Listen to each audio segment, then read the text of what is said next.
What kind of material do you use for your plushies? So, as you can tell right now, I have some of the pieces out. It's just felt, nothing really special. When I first started sewing, I would just use the felt from Michael's and Joann's.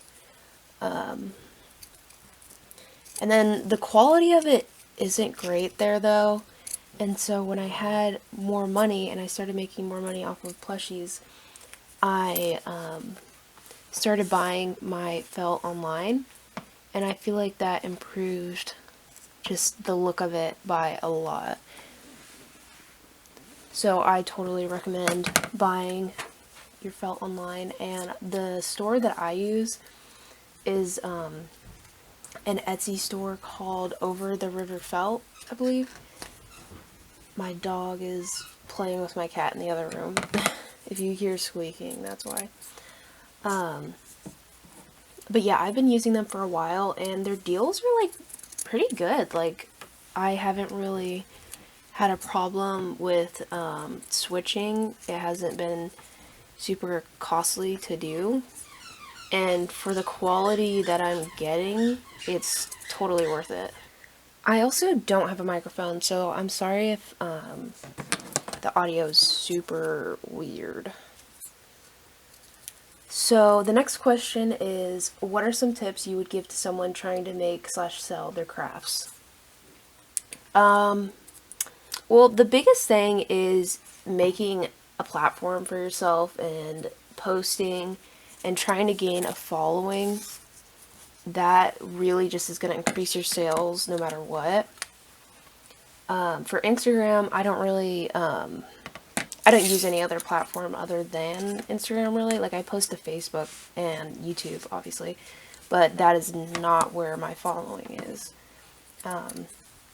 With Instagram, I give some advice with gaining a following, which would be post daily, because they really love that, and it increases your chances of being on, the For You page, which when I have a normal post, it's usually like 3,000 likes, I'd say. But when I get put on the For You page, I get like 40,000 likes. So just keep posting daily, or at least have a schedule. Don't go through like huge breaks, like super long breaks, because the Instagram gods do not like that at all, and they will punish you for that. Whenever I go through breaks, my following just decreases so quickly. It's kind of upsetting, because if you have like a family emergency or something like that, I still have to post. So I always like just repost an old plush I've made, or have like post a picture of something that I haven't showed yet, just to make sure that I'm posting something. Some days I do skip out, but I mean, it's fine to skip out on certain days as long as you're doing it kind of regularly. I'm working on the wings right now, which is most of the plush, but the details get a little tricky. I also suggest figuring out what site works best with selling your crafts. I used Etsy for a long time, and then they boosted their fees on sellers, and I just couldn't afford to really stay. And I have gotten, I had a big enough following at that point to where it didn't really matter. Most of my customers were coming from Instagram anyways, so it wasn't a big deal. But if you're starting off, it can be difficult to just make your own Shopify or make your own site. So I'd recommend trying out different things. I heard coffee, I don't know, is pretty good with having decent prices. So just try out different forms of, just try out different sites. Etsy shouldn't be the only option that you have. How do you come up with ideas for your plushies? I've answered this question quite a bit, and I answer it with the dumbest thing ever, which is literally I just come up with them. Like, I get inspiration from like bakeries and stuff like that normally. I don't really have like I guess Pinterest can be where I find some inspo if I find like certain desserts or stuff like that, but most of the time I just have an idea in my head and then I try to make it, and then I try different things while making it to make sure that I'm making the best possible thing that I can. I also like to get suggestions from my friends who know the type of stuff that I'm comfortable making. So like the moth that I'm making right now, for example, my friend suggested that I start making moths, and she knew the work that I do. So having friends that could also suggest things that are within your style, because it kind of gets, honestly, a little annoying when people who don't really consider your style at all suggest a ton of things that you're like, I don't even know why I would make that. So having friends that understand you and your work helps a lot for inspiration. Where do you find your patterns? They're adorable paired with your take on them. I find my patterns mostly on Etsy, and then I'll make my own. Oh my gosh, I'm struggling with my phone. For example, these are all made by me, these patterns with the ornaments and all of that stuff. I just adjusted them to like ornament form if they were a plushie that I've done before. But yeah, most of the dinos I make come from typing with T on Etsy, and I got a pack like this bundle that I've been using for a pretty long time. Obviously, I make a ton of dinosaurs. So Etsy is literally the best place for me, especially that I can filter to get only felt stuff, because the patterns for like fleece, for example, it's a lot different because they have the inseam like included and they give space for it, which kind of gets a little annoying because I hand sew and I don't need to get that inseam. But yeah, all of mine come from Etsy if I've bought them, and then I've made a couple of mine, which I always give credit in the description if I used a pattern that isn't mine. So be sure to check out the full description of a post if you find a pattern that you like, and if it's not there, then I probably have made the plush myself and the pattern myself. Opinion on onion rings. Amazing question. I love onion rings. Wait, no, that was a lie. Okay.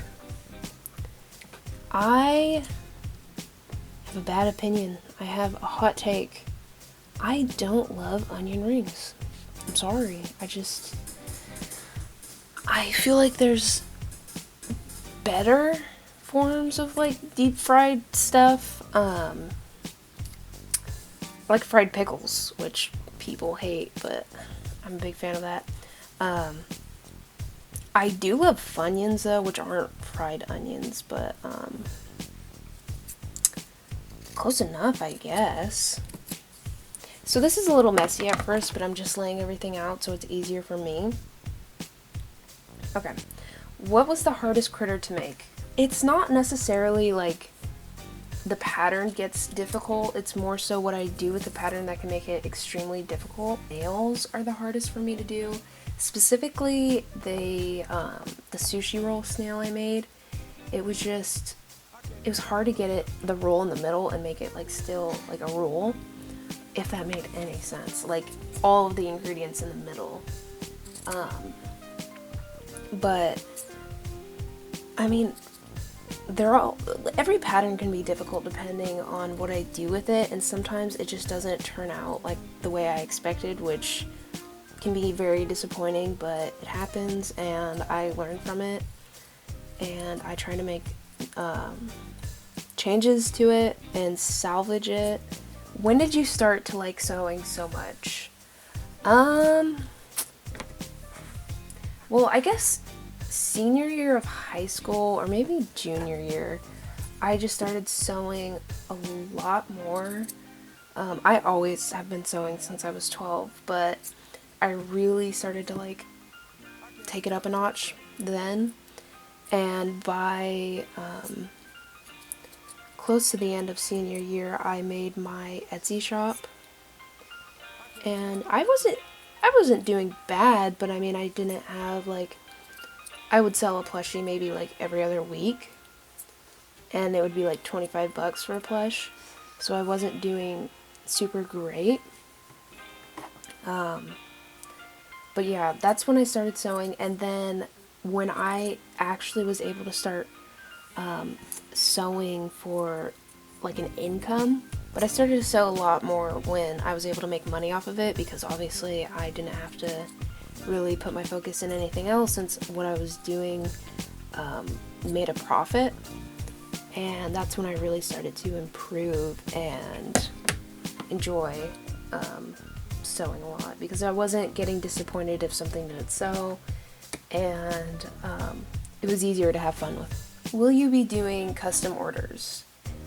I am not going to be doing custom orders for a while, except for auctions, because they're just pretty stressful for me. I also feel like I spend a lot of time on them, like much more than a normal plush, and I'm not really getting, either it's going to be super expensive for the person paying for it, or I'm going to be underpaid, and I don't really like doing that. It's also a little bit stressful if I make a design and the person isn't happy with it, and it doesn't make me feel great. It makes me feel very anxious, so not for a while, unless you take part in the auction, which I do auctions probably about like once a month. So if you want a custom plush, that's the only way to get one for now. But who knows, maybe I'll have a giveaway soon. Favorite thing about sewing / drawing?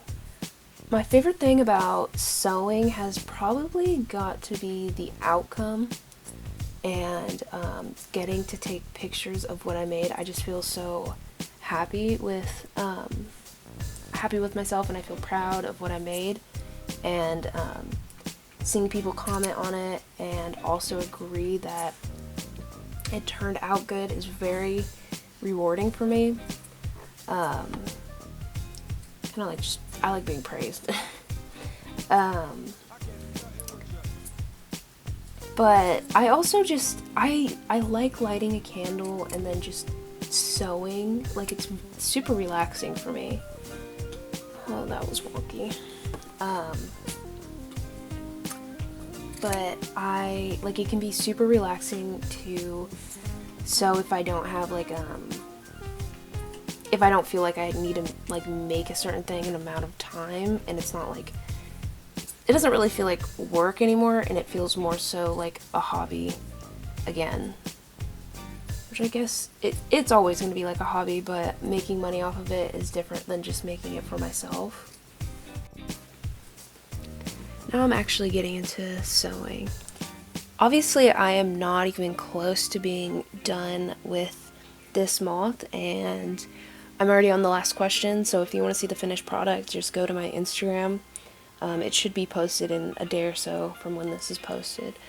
But the last question is, how long does it typically take me to sew a felt plush or item?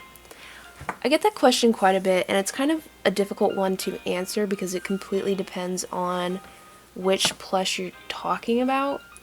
For example, the dinos take probably the longest, and the snails take next to the longest, and then the bottom is probably stingrays and these ornaments, actually.